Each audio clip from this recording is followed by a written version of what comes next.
presentation of a live presentation of an interview series we have called Hanging Out. Hanging Out is designed to interview and talk to our end users, not just about Antelope, but how they work, what they're working on, what kind of products they like to use besides ours. We're going to introduce a brand new video intro that we're going to start running with the series, with a composition from a friend of ours, Devin Powers, who does music for The Bachelor and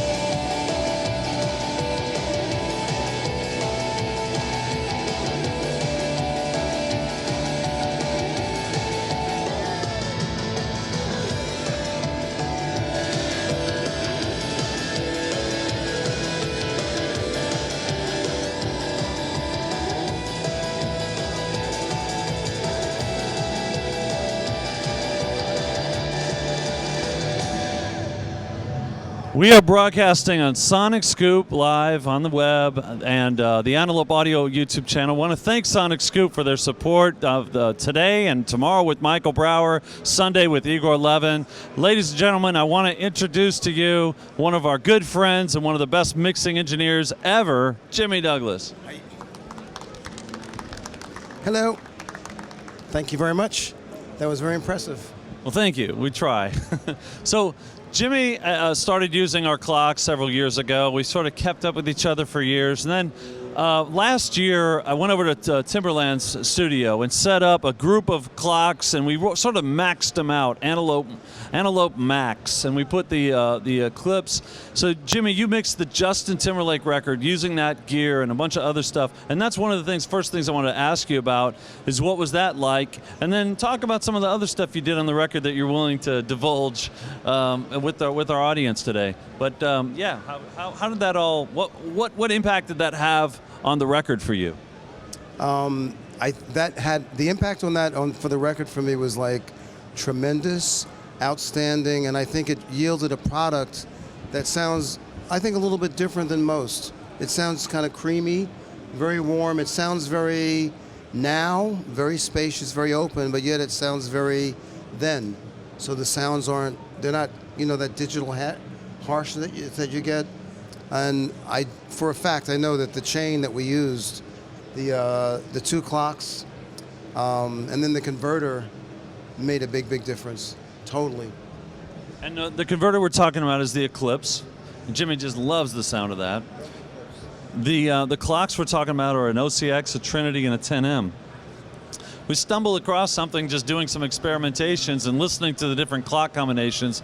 Our clocks all seem to be very popular, but on a record like this, and you're looking for that little bit extra, for some reason combining a couple of them together and going into the unit, this is a very unique use of Antelope clocks, but it did what you described. It was sort of a creamy, thick, and was that the main contributor? You mentioned you did also some other things on JT's record that sort of shaped the sound of that record, because it does, when you talk to audio engineers that listen to 2020 Experience, it sounds different than the other records that were out there. And I've heard from other mixers that they're actually getting different music now since that record came out. They're getting more soul stuff again.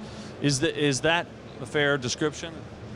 That's a fair description. I think one of the things that we did on that album that a lot of albums don't do is that we didn't do any bouncing to disc, not allowed.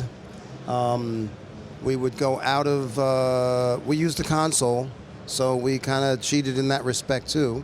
We had the beauty of everything that we've learned in the audio industry and in the world. We got to use all of it. We started with an analog console, multi-track. Sometimes we'd even print some things to tape just to get that effect. And then we'd run through the clocks and we'd kind of go out of it and sum them one time using like, SSL console. And then we'd kind of go back in the box and kind of reshape it again and start all over again.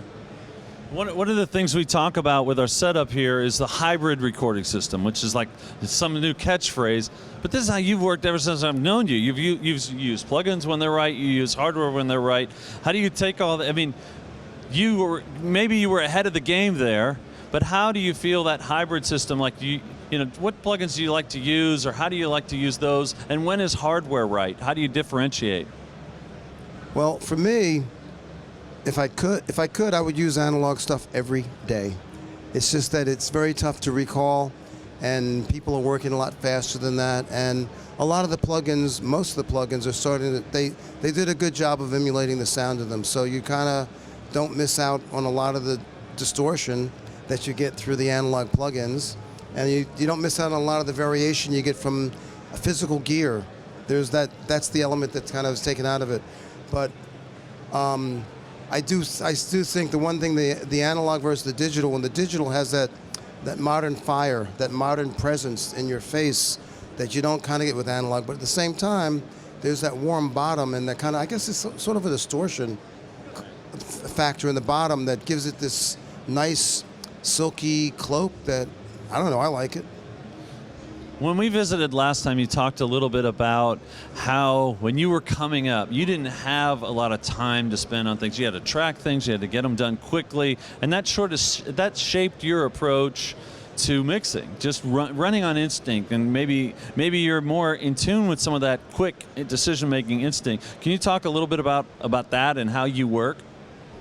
Well, the way I kind of work when mixing and stuff is, you have all this stuff available to you, and you could spend the rest of your life on one song if you wanted to. It's there to do that. But at a certain point, you kind of want to Jack. And there's my older brother, Jack Douglas. And you sort of want to just pick and choose your weapons and think about the things that you really, really want to spend time on, because you can spend forever making everything so right that it has no feeling anymore.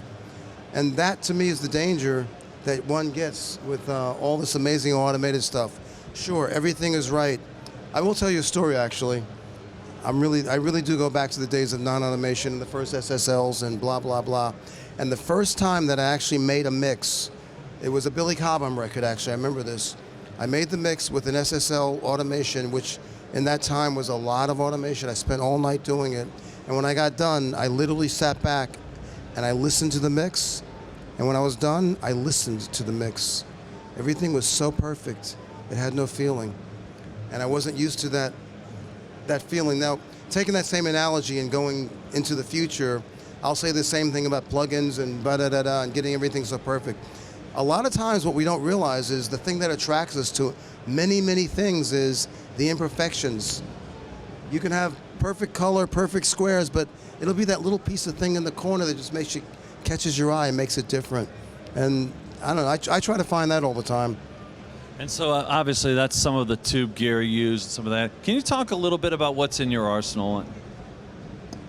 In my studio, you mean? Yeah. I have a VR console, a Neve VR console, big boat anchor. No, it comes in handy every now and then. It really, really does. It's like a big summing bus, but I can do all the things that you used to be able to do. They're kind of noisy, but it's still, sometimes that noise is what you need. Sometimes it covers up the stark, clear, whatever, and suddenly you get this thing that you couldn't create you could sit all day and you couldn't create it. I have that. I have, I've got the clocking. I have an Eclipse. I have an Antelope. Well, which Antelopes I have? I have two clocks, actually. But you got a bunch of cool delays and reverbs. I got some PCMs, Lexicon stuff. I got a Lexicon 480. I've got a Sony S77 convolution reverb, which is fantastic. I've got some Neve 1084s. I've got Neve compressors. I've got And then monitoring wise, is it the older version of the KRK V8s that you use a lot, or are those the Exposés? I don't remember which. No, monitoring. I have an older version of the KRK Series 2 with subwoofer. It sounds really good, actually. It just takes the bang a lot. And I have Osbergers, which is, you know, that's old school rock and roll, but they're there and I have them, and I'm working on some other newer monitors to kind of have more of a new modern sound, because they have definitely that old rock and roll sound. And well, I come from old rock and roll, so what can I say? Some things never die. And let's see, what else do I have in my studio? I don't know. What else do I have in my studio? You know, one thing you did when we were there is you were working on a dance record, and you were showing how you could make it big and loud and driving, hitting the console. I think it was mostly a lot at the console. How do you do that? Like, that track is as big as anything I ever hear in the club, and there was no magic limiter on the thing that I saw. I mean, you use some plugins, but you use some things, but it's how you use the hardware, right? Absolutely. It's not what you use, it's how you use it and when you do use it. And that's the part that I could sit here and tell you everything that I use, and I would almost guarantee that none of you guys would use it exactly like I do, and it probably would sound a little different. So you're probably saying, what do you use, right? Okay. Tell us what you use. What do you put on the vocal? What do you put on? Well, you know, your vocal mixing, I mean, you guys, he knows how to treat the vocal right. Something that just occurred to me, you and Alan Meyerson have that in common. You go beyond mixing. You'll sound design when you know, you work with like, you know, I remember you mentioned Timberland, Missy Elliott. You would actually make some sounds up. When does that take place? Is that just certain artists, or when you just feel something that it's not quite right or needs to be there, it needs to be better? I kind of, you know, it's funny, like, the one thing about the way that I grew in this industry was I was really lucky and I was really blessed to be around Atlantic Records back in the day, and they had great singers. They had a Donny Hathaway, they had Roberta Flack, they had a Daryl Hall, they had people that could really sing. So in your mixing these records, your motive was to put the vocalist out there because he's selling the record, and that has never left me. You know, the fact that there's a lot of people that get to make records that really, they're average, they're okay, and you have to find ways to bury them because they're actually maybe ruining the landscape of the record. Whenever I can, I like to put that vocal out there. And if it's a lesser of vocal, you make the vocalist sound better with the tools we have, auto tunes, Melodyne, various effects, doublers and stuff. Never heard of them. Never heard of them. Never used them.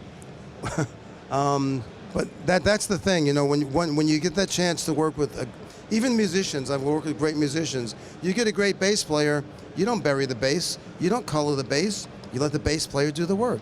When you work with great people, your records will come out great. That's the first part of it. When you have a great song, you're gonna have a hit. Bass, you mentioned it, bass. Bass. Tell us about the bass, how important that is to your music, and how you approach a track from a low-end perspective, because that's really where the Jimmy Douglas magic is, right? So they say. But no, the bottom of a record to me, it's the foundation of what there is. To me, you could probably just have drums and bass, and if you do it right, you will be interested in that record for at least 3 to 4 minutes. If you do it wrong, then we have to find other elements to hide why we're not keeping the interest, because those two things, they give the pulse.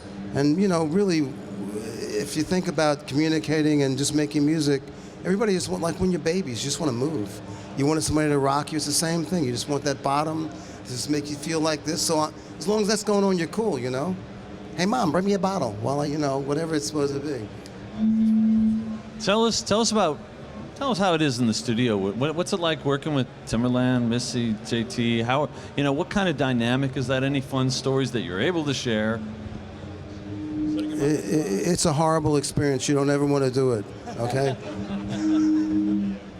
Of course, it's a great experience because, you know, they're both very talented. They're very talented people, and you know, the other part of this whole thing here is like making records or whatever you make.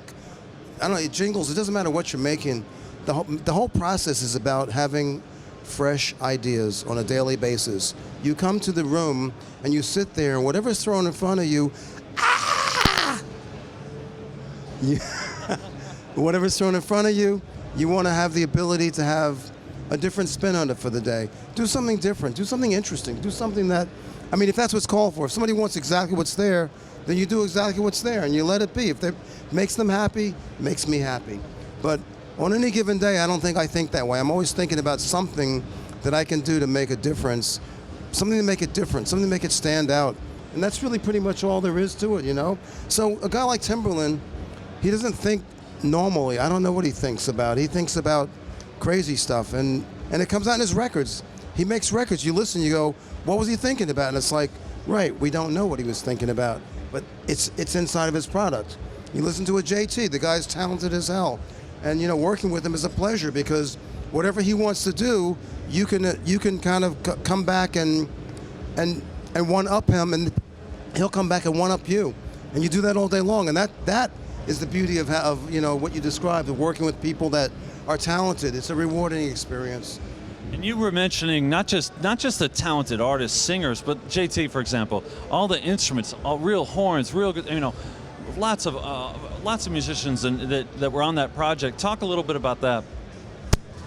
Well, no, he you know, he can afford to have whatever he needs in a record, and he did, and he brought horns in and strings in, and that enhances a mix in a way that you could be there for days with your samples and EQs and effects, and you're not going to get that. The effect of an orchestra playing strings sounds like the effect of an orchestra playing strings.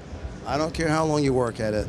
You know, I mean, the other stuff is really cool. You get the idea, but it's just overwhelming. It's like when you walk to, I mean, how many people have ever seen a real orchestra play?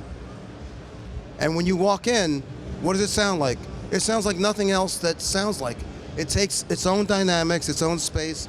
It's pretty much the same with what he had there. So when we have if he wants strings to enhance his thing, he can afford to do it. He brings talent, he only brings the best. And so it gets better and better. And we only bring the best. So before we let you off the hook, I would like to take some questions from some of you guys. Keep in mind we're webcasting. David is here from Sonic Scoop. Did you have any questions for us? Come on up. David Weiss, Sonic Scoop. Thank you so much for being involved with this. Sorry, Marcel, to grab the mic. You should be doing what I do. Oh, you got to stay here in the room? All right, yeah. All right. Well, thanks to Antelope for being here. It's good to be here. Always good to be with you, Jimmy, because of the sense of calm that comes over me when I'm with you. Do you think you actually have that effect on other artists as well? Marcel was talking to you about how you are with them in the studio. Actually, in the studio, this ain't me. You better bring your A game, because I really do. I have no tolerance at all for. I really don't. I mean, like, to me, it's a lab, and you should prepare, and you should be there, and you should be on the same level that I am, and we should be able to continually one-up each other. There's no reason that we should be there if we're not really doing it like that. But yeah, no. It'll be different. But where do you draw the line? Because that actually reminds me of once I heard advice like that. I talked with a producer who worked with the Rolling Stones, who told me that he was the first one to really push Mick Jagger to get the most out of him. I heard that. I was producing a lot of music at the time, and I interpreted that as abuse the performer as hard as possible. It was a disaster. How do you draw that line between getting the best out of them and cracking the whip? That is the question, and I guess it's like anything. It's like, how do you get to the point where, like, you decide you're gonna tell somebody you're gonna punch them in the face, but you really don't do it, but you do it just enough before they don't punch you in the face first.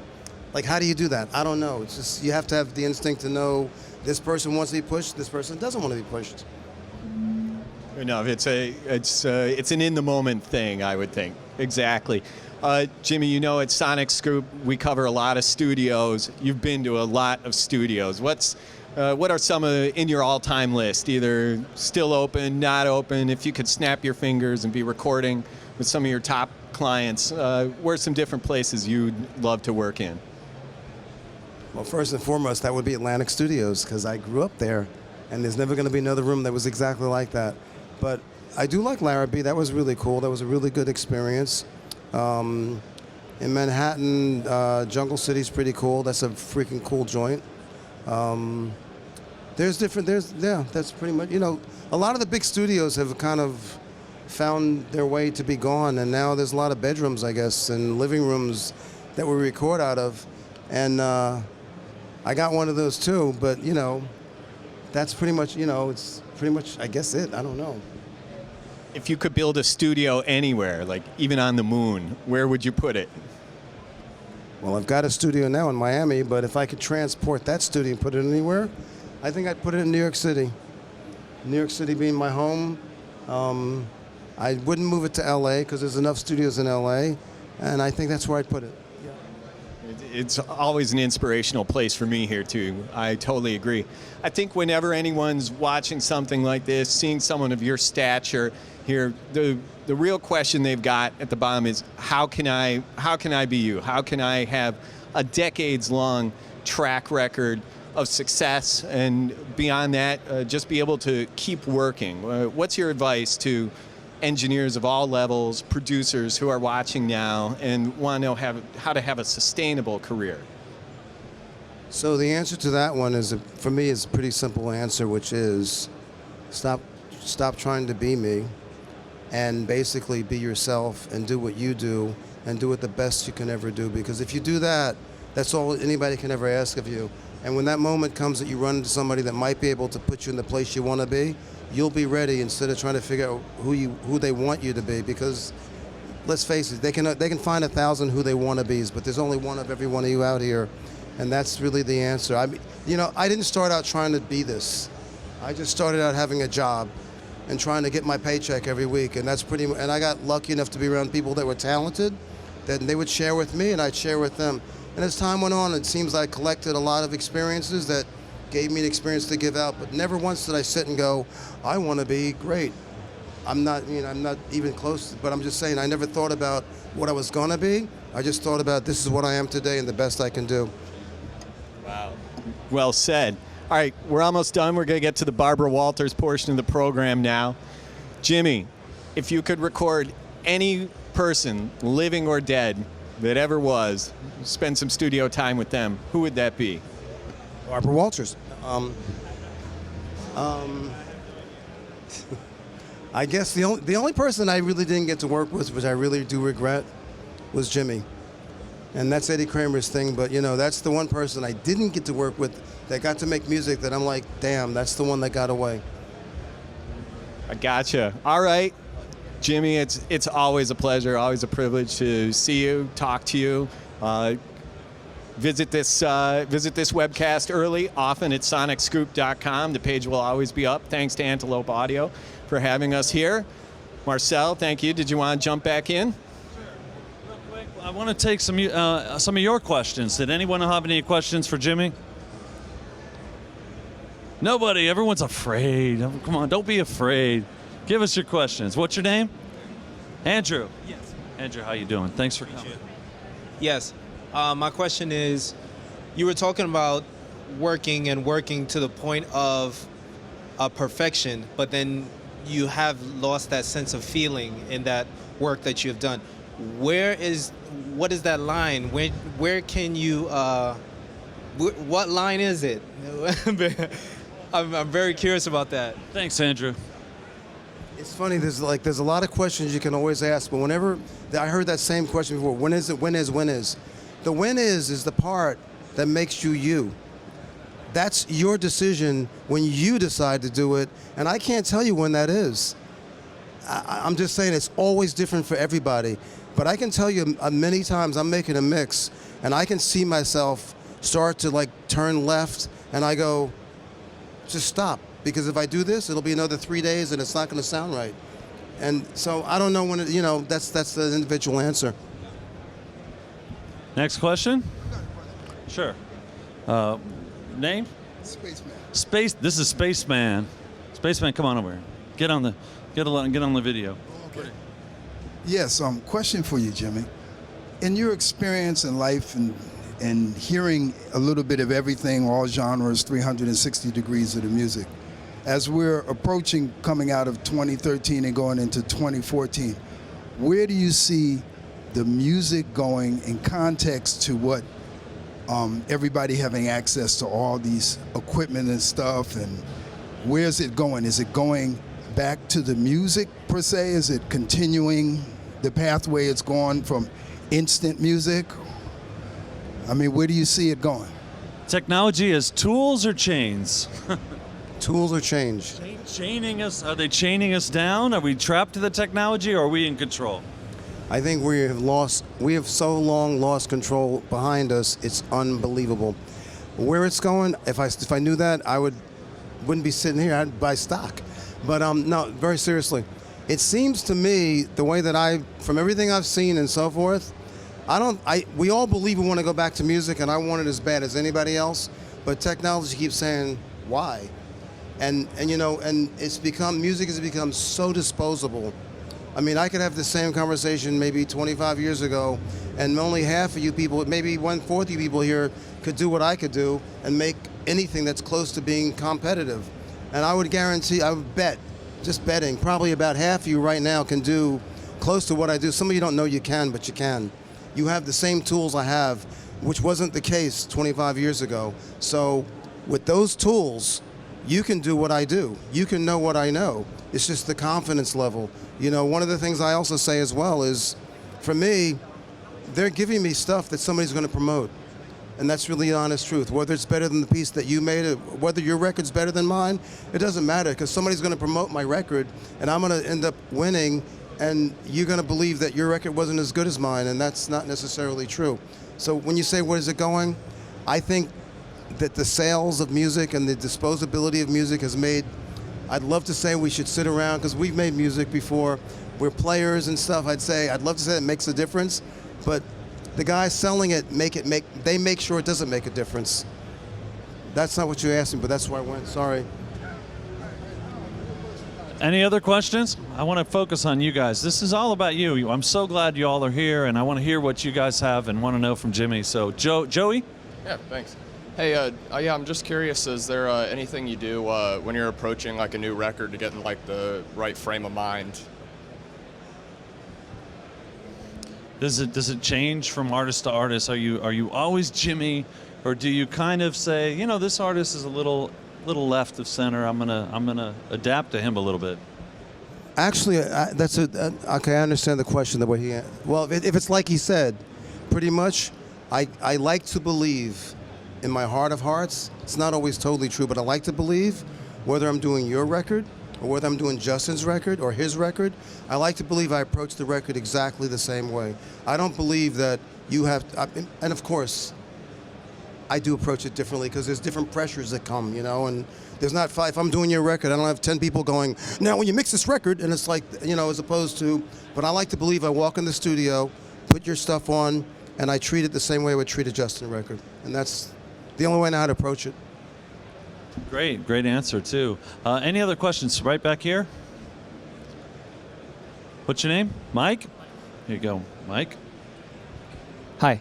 Actually, I was wondering, do you have any advices for young producers, rappers, singers, audio engineers who are trying to get their stuff out there? I bet there are a whole lot of people out there who are trying to make it in music. Do you have any advices of how to actually get their stuff to be heard, or in order to make a living, like I'm trying to do, for example? So it's more than ever possible to get your music out there, but how do you differentiate yourself? I can only say the same thing I've ever said, but as you were asking that question, I was thinking to myself, probably a lot of you here could probably tell me better the answer to what you asked me, because there's so many more channels and so many more vehicles to put your music out. There are people that are getting their music out that I never heard of. I don't know how they got there, but they went and they fought this internet thing, and there's just a million. It's like a rabbit hole. I don't have time to know about the rabbit hole, because I'm dealing with a certain chain that's up here, and you're asking me, how do you get on that chain? And I'm going, don't look at that chain. You're not going to make it. That chain is so crowded. There's so many people that do really well and have done really well that are trying to get fed by that chain, and the chain itself is shrinking. The major labels, they're not selling records like they used to. So their whole model for keeping their jobs is, we have enough people up there. But what happens that I notice, and I'd like to know, is how the indie guy keeps sneaking in and becomes my competitor. That's what I want to know, and I think that you would find that answer better, because do you not live on the internet? Right, I'm busy working while you're on the internet. So you should be able to tell me next time we have this conversation. More questions? Sure, David. Thanks. That was a great answer, Jimmy. I wrote a book on music supervision. I get asked that question a lot, strictly about how do I get my music synced for sync licenses. And the answer I have for that is make music that's really authentic. Music that is made to try and get somewhere or land in a certain place because it's worked for other people is not going to work. So you should go back to the origin, express yourself first and foremost. Make sure you're making music that you need to hear. You're making it because you've got to hear it. Start from there. That's what's going to make people gravitate to it, professionals gravitate to it in a number of arenas.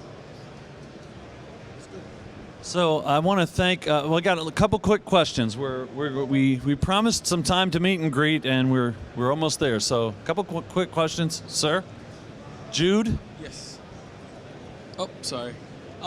Just a quick question. Early on in your career, what did you do to keep you motivated? Because it's not an easy industry.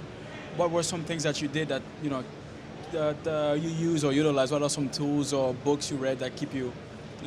When I like to rephrase them a little bit. When you find out you're not going to be able to sleep ever, and your private life, the time for yourself is so limited, how do you keep motivated? I think it's the artists around me and the records I got to make. You know, that's one of those things that I didn't read any books. They didn't have books when I started doing this. So you just jumped in and you figured out how to do it. And you had to wonder, how was Bob Claremont getting that sound? Because it wasn't anywhere on the internet. There was no example of how he was doing it. So you just got in there and tried to figure it out, you know? I remember the first time that I figured out how Hendrix did the tape flange. I was sitting, and I did it, and I was like, I freaked out. But it took me 3 tape machines and a little time on my hands to figure that out. So it wasn't that easy, but those kind of things kept me motivated. You know, just trying stuff and just listening and try yourself and just keep running, man. Just keep exercising. Experimentation. Got one more question. Christian. I just to go back to what you were talking about, the disposability of music in the culture of the industry. I was wondering, in your opinion, do you feel like we've moved towards more of a culture of prepackaged aesthetic idioms, as it were, like more reliant on what's already been done than, say, was there less innovation? Do you think is there more pressure to be just like everybody else and not like? Have corporations taken over music? Okay, so I'm going to do this. I wasn't going to do this, but I'm going to do this, and I hope this analogy works for you. So I think technology has made it so that music is disposable, and I think technology has put it into the hands of the consumer and everybody else, so that everybody now has an opinion about how it's supposed to happen. And that's the first problem. It really, really honestly is, because you try to be yourself, and now your little brother's telling you, oh, why don't you make this happen? Because he could do it on some little crazy program. He can change stuff, so why can't you? So, I mean, I'm going to just give you this little breakdown that I do. I do this little thing about why I believe it's so disposable and why people have it in their hands. So there was once a time they had this thing called vinyl, you see? And when we made these vinyl records, we'd make albums, because here's part of the thing. When you sold this album, you could have a stack of 6 of them that would drop down, so you could listen to 6 records for 20 minutes, multiply that, that's 2 hours, right? But you have to have 6 of these records that you don't want to move, because the turntable's over there, there was no remote, so you don't want to move for 2 hours. So you make sure you get 6 albums that will drop down and entertain you for 2 hours. So the albums that were made, they made them so that they ran through the whole time. Very important. We'd make records that ran through the whole time. They felt good for 6 minutes. It just felt good, right? Because I don't want you to change the record, because if you change that record, you're not going to want to like what I make anymore. So what happens? They go, that's great. Let's have CDs now. Whoa, with the CD, I can have a remote. I can change that record because I don't like it? Wow. So suddenly, I'm making records, a bunch of singles, because I know you're going to keep changing them. So now already, technology has dictated to me what I'm creating. Now, suddenly you go ahead and fast forward to the USBs and everything, and every little kid and his brother gets a piece of an MP3, and he goes, I don't like it, I don't like it, I don't like it, I don't like it, I don't like it, I don't like it, I don't like it. Now he's not even listening to your music anymore. They're busy being critiquers, and they didn't do anything except tell you why they don't like it. Nobody wants to like anything.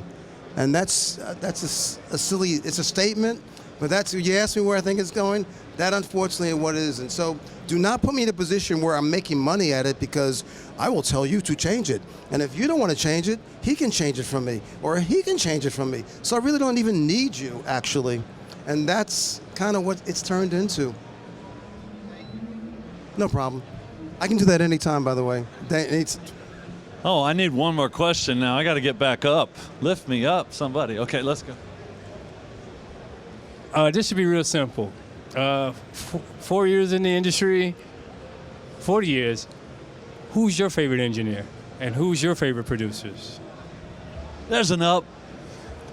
40 years? 4 decades, right? Aaron, he's adding decades. He did some math on you. Who's my favorite engineer over all this time? Over all this time? It's got to be me.